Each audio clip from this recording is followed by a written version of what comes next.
আইপিএলের ইতিহাসের অন্যতম বড় ছক্কা হাঁকিয়েছেন রবীন্দ্র জাদেজা। বেঙ্গালুরুর চেন্নাস্বামী স্টেডিয়ামের ছাদের উপরে বল ফেলেছেন ভারতীয় এই অলরাউন্ডার। এদিন মাত্র ৪৫ বলে ৭৭ রানের ঝড় তুলেছেন রবীন্দ্র জাদেজা। বেঙ্গালুরুর দেয়া ২১৪ রানের টার্গেটে ব্যাটিং করতে নেমে চেন্নাই সুপার কিংস ২ রানে হারলেও ম্যাচকে এই জায়গাতে নিয়ে যাওয়ার পথে বড় ভূমিকা ছিল জাদেজার। অবশ্যই আয়ুষ মিত্রা করেছেন ৯৪।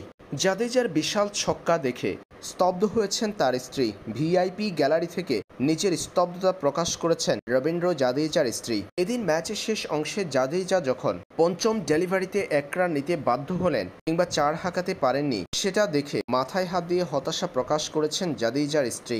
শেষ বলে শিবাম ডুবে নিয়েছেন ১ রান, তাতে অবশ্যই লাভ হয়নি। শেষ পর্যন্ত চেন্নাইয়ের হার ২ রানের ব্যবধানে। এদিন একে একে ৪টা ক্যাচ ফেলে দেওয়া হয়েছিল জাদেজার। বেঙ্গালুরুর ফিল্ডাররা একে একে ৪ ক্যাচ ফেলে দিয়ে জীবন দিয়েছিল জাদেজাকে। সেটা কাজে লাগিয়ে ম্যাচকে জয়ের কাছাকাছি নিয়ে গিয়েছিল চেন্নাইয়ের এই ভারতীয় ব্যাটার।